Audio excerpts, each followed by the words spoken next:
Good morning, everybody. Welcome to the Downtown in Business, the Brummie Den. Just going to move that. Welcome to the Brummie Den. Clearly, with unprecedented times,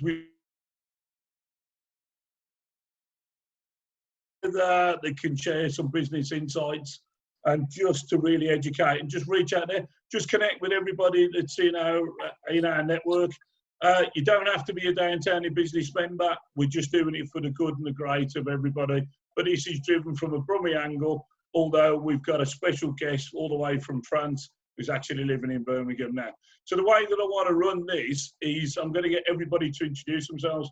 So if I just run by the screen that I'm looking at, so if I ask Sarah to do name, job title, talk about the industry that you're in, and then if you can have a few seconds just about your company and things like that, that would be good. Nassim, if you can just give us a bit of an upside to who you are, your responsibilities, the university, and just for the sake of people who don't understand BCU, just tell us a few minutes about that. Jimmy, I've got to be honest, I think everybody in the world knows you, but we'll just run through the same practice. We'll do that. Chrissy, if you can do the same as well. So who you are, how long you've known me, keep the secrets to ourselves because everybody else doesn't want to hear that. But you are an alumni of BCU, or UCE as it was, which is that ties you two together. And if you can just talk about Western Union, then we'll come back and I've got a few general questions for everybody. So if we're all happy with that, Sarah, yep. Over to you. Hi, so my name is Sarah Grace. I'm Managing Director of a company called Kate&Co, Kate&Co Recruitment. We've been up and running now for 23 years. We're based in Solihull. We recruit nationally for a variety, so all blue chip sector recruitment, so finance, HR, sales and marketing, business support. And it's been, in my 23 years of business, I've never had a week like this. So it's unprecedented times, and it's really good to be on a forum where we can still connect and still talk, because I'm going stir crazy sitting in my office at home. So that's me. Thanks, Sarah. Nassim? Hi, I am Nassim Belbaly. I'm the director of Birmingham City Business School at BCU. A little bit about the university. I think that everybody know where BCU is. Sorry. I think the main purpose of the BCU, we're the University for Birmingham. We have the majority, for example, for my business school, we are recruiting 60% around Birmingham, 20% in West Midland, and everything else is about international and outside of the West Midland. So we're very in Birmingham, and you're working for Birmingham. So this is the first thing. The second thing, the business school, we have 4,000. In fact, we have changed. We are now 5,000. In January, we've been hitting the 5,000 students, and we are talking about a budget of 46 million. So this is a little bit who we are. We're trying to work with Paul and all the others in order to really be more related and more linked with the businesses around Birmingham and the West Midlands. This is really the objective, so we can train people that will be working within the region and create value within the region and inspire others in order to develop. This is, I'll try to make it very quick. And that's definitely not a Brummie accent. So where are you from? What's your history? Okay, I'm from Montpellier. So I'm south of France, Montpellier. In fact, I should have decided to get the confinement and etc. in France, the big house, and it's 20-25 degrees there. I have a swimming pool, so it could be way better, but still I decided to stay here. Even today, I'm not going to complain about the weather. So it's very great weather. I'm not going to complain about. And then here, the objective is really put the business school to really get at the level where it should be in terms of impact of research, in terms of recruitment, in terms of positioning, in terms of ranking, and etc. So we are. This is why I joined here at BCU. Brilliant, thank you, Nassim. Jimmy, good morning. Do you want to? Yeah, let's go through that. Everybody knows you, but introduce yourself. Tell us all about what you're about, your business. Yeah. So Nassim, I know I'd rather be in Montpellier with a swimming pool isolated there. That'd be a great place to be fair. But yeah. So for those of you who don't know me, I'm Jamil Shabir, or Jamil Shabir, as some people know me. I am the CEO and founder of Bootcamp Media. We're a digital marketing agency specializing in search engine optimization, social media marketing, pay-per-click, web design, software. We also do telecoms as well. Yeah, we really are in unprecedented times. Like Sarah, never been through anything like this before. But it's an interesting challenge because some of my team, 30% of my team is already remote anyway. So our team now going 100% remote has been an eye-opener. In fact, in a good way, I would say as well. So yeah, we live in interesting times. And it's fair to say your trophy cabinet's completely full of awards as well, Jimmy. Well, that's back in the office. Yeah, we've got a few awards, thank you. One or two, notable. Chrissy, welcome to the group. Hello. Hello, hiya, thanks very much for having me. It's Christina Wadlow from Western Union. I head up partnerships, so we work with organisations who are trading with or are helping customers who are trading internationally. So Western Union's been around for a really long time. We started off as a telephone communications company, and now we're about sending and receiving payments. So as you can imagine, with what's been happening over the last, well, few months, but particularly in the last few weeks, we've been incredibly busy. And like Jimmy was saying, you know, we're fortunate that 30% of our workforce have been working or have always been working flexibly from home or elsewhere anyway. So the transition for us has not been as difficult as it has for some. But out of this, it's been really positive. So we've seen some really positive opportunities of how we can help continuing to support businesses. So yes, we're in a tough time at the moment, but I think when we come out the other side of it, it's going to be, it's not all doom and gloom. I think for me, Chrissy, when we start talking about the situation that we're in, and we're not going to harp on about that, but I think it's all about the positivity of spending a bit of time at home, getting to know your family again, getting to wander around, notice all of these cobwebs and these cracks and whatever else and things like that. And I think somebody said that I was sitting in the downstairs toilet. It's not actually like that. I'm sitting in the kitchen and stuff like that. But I think it's about what's the exit strategy, how we're going to, you know, pick up, because the markets, now I'm no expert, Chrissy, but you definitely are going to boom fairly quickly, aren't they? I'm not going to put you on the spot and say how quick and what's it going to look like. I mean, I can talk to you about that if you want. So, you know, I come from a foreign exchange angle, so, you know, I can talk. I'm not an economist by trade, but obviously I'm having those conversations with people who are much smarter than me and keeping a much closer eye to the markets. You know, sterling against a basket of currencies has had a really tough time this year. It's fallen quite dramatically. It fell sort of 14% against the US dollar in 1 week. But it's not all doom and gloom. And for, you know, a lot of people who are buying euros, it's a good time right now. And when we look at from an economic point of view, weirdly, we want the economy to go into recession right now. And the reason we want it to go into recession right now is because we don't want people going out shopping and spending loads of money. And I know that that's not what anyone wants to hear, but the quicker that we can retract, the quicker we're going to bounce back. And when we look at something like a recession, we look at this carved into two different ways. So, I mean, look, we're in very strange circumstance, but if you think about it like this, if you were last month or, you know, at the beginning of the year, you were going to go out and buy yourself a new sofa, you're probably still going to go and buy yourself a new sofa. So you just put it off. So, you know, anyone that's buying a purchase like that, you'll see a boom from that. If you were going to go out for dinner this weekend, you're not going to go out and have 2 dinners in a couple of months' time. So those kind of trades are going to struggle a little bit. But I think the overall anticipation, although it's very early, yes, we're going to see a drop in the GDP short term. Actually, as we go into next year, we're expecting GDP to rise by 4%. So we're going to come back from this quickly. It's not all doom and gloom. It's going to be all right. I can concur with that, by the way. I've noticed a lot of e-commerce clients of ours are actually selling lots more, and they're getting a lot more interest in their products, especially when it comes to bedrooms, bathrooms, kitchens, God knows what else as well. So it's interesting that you said that, Chrissy, as well. Yeah. Yeah. So the DIY industry's booming. I mean, from my point of view, Paul, I mean, you know, I own a recruitment company, and I feel really, really sorry for its people. I mean, my business is people. It's always been people. But I've seen a lot of knee-jerk reactions with people being made redundant and people being laid off. And this furlough scheme that the government have announced is absolutely brilliant.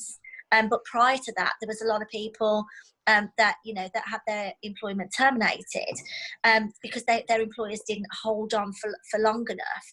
So what the situation that I'm finding myself in now is, you know, I mean, our business, it's not business as usual because it's unusual times, but we've had to change our business model to keep the influx of candidates that we have right now, because clients have pressed pause on recruitment, as you can well imagine, because they've had the challenge of getting people working remotely, and, you know, maybe their supply chain is drying up. What is going to happen, which we are absolutely amazingly placed for, is that when there was a skill shortage before all of this, you know, from a candidate point of view. Now, all of these clients are going to want to recruit all at the same time. So, you know, from I know it's really, really tough out there for candidates, but I'm literally saying to them, just sit tight, just hold your nerve, because things will change, and it will change really, really quickly. You know, there's some really, really skilled people out there, and clients will have the pick of the best, and it's just, we've just got to get through these unprecedented times. But again, we will bounce back really, really quickly, and I totally agree with what the two guys have just said there. So you're suggesting there's going to be a candidates market and it's going to happen very quickly? I think, yeah, I think it is going to be. I mean, it doesn't feel like that at the moment. But what you've got to understand is where clients were phased, they would phase their recruitment. So it was almost like a constant wave of supply and demand. At the moment, there is no demand. So all of that demand is going to come like a tsunami. So there is going to be a massive, massive change. There is going to be a change in the market, and you know, candidates will be able to pick and choose between the vacancies, which, you know, what a great place to be in after all of this uncertainty. Definitely. Nassim, so education's going to become difficult, isn't it? So we're looking at some of the qualifications and things like that in the secondary school to go to university. So the grades are going to be measured on coursework and on mock exams and things like that. Is that going to happen at the university with degrees or not, or how's that going to unfold? Sorry, because there's somebody in front of me that is disturbing me, but it's okay. Get them on as well. Yeah, because we are stuck in the same place. So I just, I'm not going to be able to comment. One day I will tell you privately. Okay, so we have, in fact, okay, the way that we are dealing with this, the biggest problem that we are having is that 95% of our program are delivered face-to-face. Okay, so people have paid and are paying to be delivered face-to-face. So if the other problem for social distancing, for us, we think that in September we can start. We hope that we can start again with face-to-face. But perhaps for me, I think mainly it will be mainly January, because even if we get a vaccine or something like that, we can move on. Otherwise, we're going to be still be obliged to keep the social distances. So for us, it's a big problem. For the ones that are already here in 2 years program and etc., have been here for 6-9 months, it's not a problem. The other that just get internationally and they just been recruited like last month and they were here for 3 weeks and then they come back home, it's a big problem because they say, well, we're going to be online where we have for face-to-face to be in UK and etc. And then there is the KVA visa, so they can work for 2 years after so there is a lot of things that we are doing. So now to go online, we already go online, all the courses are online, all the supports, exam, we are, because we follow academic regs, so we can just change the exam. So we have to go through a process, but everything will be done online, okay? So there will be no sitting, no nothing, no, everything can be done online, and we are working on that. And I think in next 2-3 weeks, the whole semester will be okay. And we're talking about semester 3 when it will be totally online. So this is something that we're developing. The only thing perhaps that's going to change is that on the business model that we have, on the revenue model, we're going to shift toward online courses. That means for next month, I'm going to launch a new online MBAs, and I have 2-3 masters that I'm going to launch, because we're going to be hit. The problem is exactly what Sarah has said, exactly what Christina has said, and etc. It's the only thing for us, it will take more time. That means we're going to bounce back, but we need to talk about the budget and the money that we need. For example, for me, the big problem will be between September and next January, because we have 2 intakes in September and January. So September intakes is still between big interaction points, but for the January one, normally we should be able to bounce back. But so we are more working on developing other kind of revenue for the moment, so we can leave this for between September to January, because we're working, you need to understand, for us in terms of budget, all the budgets that we are seeing now till the 31st of July is already in. So we are not touched, because it's based on the revenue that we have made last year. So for us, there is nothing. So everything that will happen will be between August and December, where really we be creative in order to find new solution to sustain the business, even if we are in deficit, and then bounce back in January. So for the whole financial year, we can find solution for it. So this is the system that we have. Okay, understand that. Thanks for that. Is a general question to everybody, and I'll ask Jimmy to lead on this one. Jimmy, do you think that the way we work is going to change? You know, we've all gone off, we're taking time out, we're all working from home. I think that when I work from home, I'm a lot more productive. I get up in the morning, I walk across the landing, I'm in my study, I'm productive, I'm not disturbed, and I get that out. And I think that majority of people in the UK workforce, where they can, might benefit from that. You said that you'd already got 1/3 of your staff working from home. Yeah, so if somebody said to me 3 months ago, I'd have laughed at them that you'd be working from home, Jimmy, because I do want to work from home. But it is about changing one's attitude towards working at home and having a discipline as well. So it's not just the mechanics of working from home; it's a mindset to work from home as well. Yeah. But the funny thing is, as Chrissy has said as well, is when you've got a workforce that works from home already, you can learn a lot from them yourselves. And we're very blessed that we work in a digital space where a lot of what we do can be done remotely anyway. And having great communication tools and having great team sort of as well with a good mindset actually is really, really, really helpful. You can see why I put my background on. I'm running around. But I think you're right.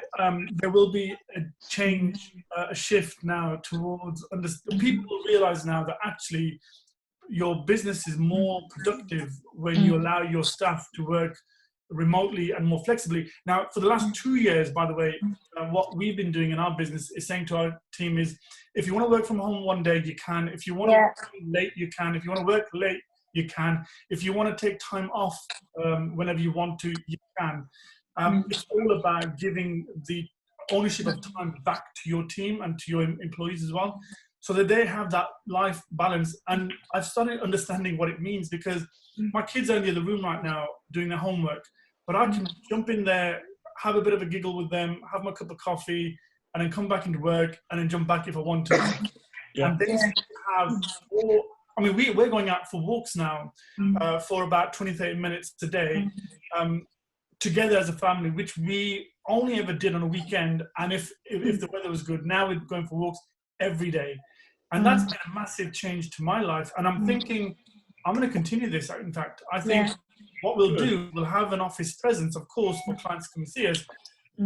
But we don't need a big office. I've just signed up for a 10-man office right now. And I think that's going to change in 6 months to maybe 4-man office, and that's it. So the rest of the team will work virtually. Jimmy, can I just interrupt there? Sorry. Everything that you're saying is really resonating with me, because my guys have always had agile working. You have to do it. You know, ideally you want them to work when they want, how they want, where they want. So, you know, when, where and how, and that's great. But my lot is such a social bunch that they choose not to. So this week I've met, I mean, we're you know, we're a 22-man team. All of them are working from home, and it's driving them crazy. So what I've had to do and what I've done with my team, it's all about this mental well-being. So I've got an external company that's doing it for us free of charge, believe it or not, because all of his seminars have been cancelled. And I wanted to talk about collaboration. So we've offered a load of our services out to the general public, to clients that we don't work with, to charities, you know, to try and keep making sure that business is moving. On the back of that, we've had some real goodwill gestures back our way, and one of those is this wellbeing, these wellbeing seminars that this guy's doing with all of my lot, and it's worked so well. Because when you are used to working with so many people that have quite big personalities, you know, that they're feeling quite isolated and quite alone. And I worry about the long-term implication of that. And I think it is great to be more connected with your family and going for the walks, and I'm feeling that as well. But I think when it's almost like, you know, being thrown into that shock tactic of working so isolated. I agree with you. And, you know what I mean? So one of the things I would say to you is that when I'm speaking to my team now is saying, look, would you prefer to work from home, knowing what you've known now for the past 2 weeks? Yeah. And they've all overwhelmingly said yes, but we still want to get together as well. Yeah. So I've always said, look, you know, work from home. We're going to have an office space anyway. We'll all get together once a week at least. So we've got that social banter going on as well. Yeah. But it doesn't, look, you know, the funny thing is about networking as well, I'll explain to you. I'm now working from home. I'm isolated. I'm not going to be going out networking at all. But I tell you what, now I'm thinking to myself, I will value that relationship a lot more now, because it's been taken away from me. And I think the same will go for employees as well. They'll value their time with their colleagues a lot more because it was taken away from them. And that's so quite it's an interesting challenge, isn't it? So it feels like all of us, for quite a large part of our business life, and I'm not talking about working from home, I'm moving that step forward as to how we do business. How are we going to engage new customers, you know, how does business move forward from a new business perspective? Because it's, hopefully we're all connected, and, you know, I know we've got people like Downtown and Business that loops us all in, and I appreciate it's quite a sensitive time at the moment. So the things that I admire about my company, and I'm not tooting the corporate flag too much, but they're very sensitive around, you know, there's a person at the end of every customer. So, you know, let's recognise that they've got stuff going on. New business is off. You know, if people come to you, that's great, but 100%. be support, right? So, but when we fast forward 3 months, and hopefully we're back to a level of normality, but it's definitely going to change the marketplace and how we reach out and how we do business. What are your thoughts on, you know, fast forward a couple of months, and, you know, I'm not neglecting the fact that there's a lot of human emotion around here, and I don't want to be disrespectful to that, but ultimately we've all got to put food on the table, right? So what are you going to do to help the business grow? For me, I mean, we've already started doing this a few weeks back when we've come across, we've got a lot of very supportive clients, by the way, I must just say, and a lot of them have stuck with us, especially for marketing, because marketing is looked upon as a bit of a luxury, if I'm honest. But a lot of our clients have stuck with us. The smaller clients who are struggling, what we've done is we've helped them with freezing their packages. But what we've done is we've said we're going to freeze the invoicing and billing to you guys, but we're not going to freeze the service. We're going to continue offering the service as we would have done otherwise. We will then revisit in June and take it forward from there. We at the moment are looking at supporting our clients. Money will be made later on. I don't care about making the money part. I want to be very supportive of our clients and help them as much as we can, because this is now about us together collectively rather than me as a business, and that's it now. Yeah, and I second that. You know, I've said to my guys, I'm not bothered about making a penny in money. I mean, we're quite lucky. We've protected our finances, and we've got a quite a stable business. I'm not bothered about making money out of my clients now over the next 2-3 months. It's all about supporting them. It's about helping them get through what is undoubtedly one of the toughest times that businesses will go through. I mean, I went through a recession, you know, with Kate&Co, and we didn't make a redundancy, we didn't lose any staff. But through a recession, it was a very, very gradual process that the economy went through. This is like being thrown into a boiling pot of water. But what we've got to understand, everybody's in the same situation. There is not one person that is not affected by this, whether it be at home, whether it's their families that are going into isolation, whether they've got elderly parents or grandparents, or whether they've lost their job, or whether they're looking for a new job and all of the recruitment's been put on hold. There's nobody out there that this hasn't affected, you know, and it's almost like we've just got to put our arms around each other. We've got to look after each other, and we'll make it through. We'll make it through. Interestingly enough, Sarah, you know, we've done the same. Luckily, we didn't go through recession previously. I was with another company at the time, like yourself. Yeah. And I remember how tough it was, and I know what it means for an employer to stick by their employees as well. I mean, I'll tell you some two interesting stories. So I've got an apprentice at the moment, and she rang me up the other day and she said, "Look, Jimmy, thank you." And I said, "What are you thanking me for?" She goes, "A lot of the apprentices that I'm in class with have been made redundant, as in they've been laid off," which I thought was awful. And I said, "Look, you know, I've got your back. Please don't worry. You are here. You've got nothing to worry about." I had to write them a massive email to all my team saying, "Listen, guys, we are okay. Don't worry about it. We will ride this through." And then, funnily enough, before all this kicked off, I'd actually offered a job to somebody to start with us in April. And they rang up and I said, "Listen, your job's there. What are you worried about?" I go, "Don't worry about the furlough, because she doesn't qualify." I said, "You are here to do a job. The job's here. Don't worry about it. It's not a problem." And it's hard to do. I can understand there's a lot of businesses who can't do that. Yeah. But the ones who can, this is our time to step up now and make sure that we stick by our guys, basically. Absolutely. There's an opportunity of us all looking after our employees, working with people and things like that. But I think what is certain, and I think you're right, Sarah, about us all coming together, understanding the situation that we're in.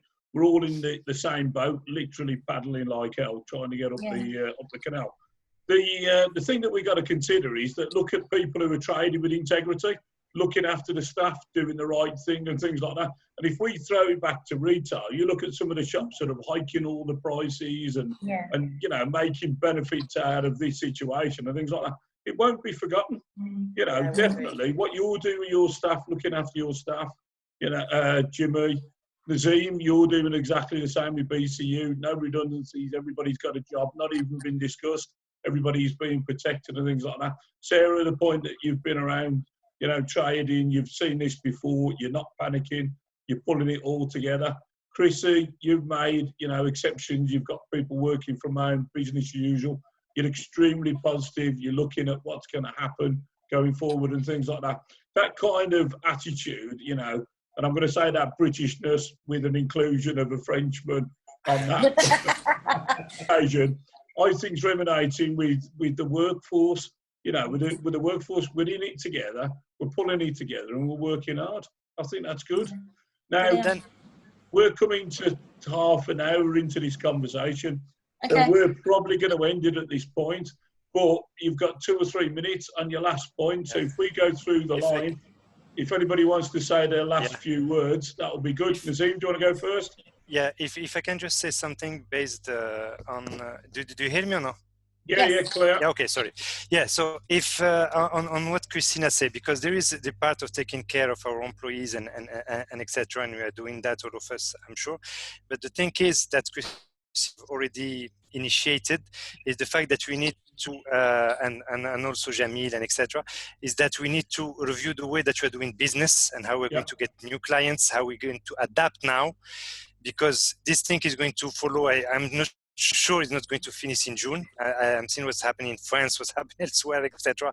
There's no way we're going to start meeting again or whatever. So it will be mainly through different tools that we have. So we need really to reconsider right now what's going to happen. Because I'm sure, as Jamil said and etc., some of the biz said, yeah, why are we investing in a headquarters? Why are we doing all this spending and etc.? We can meet once a week in one place. It can be a coffee, it can be one place that you're going to rent.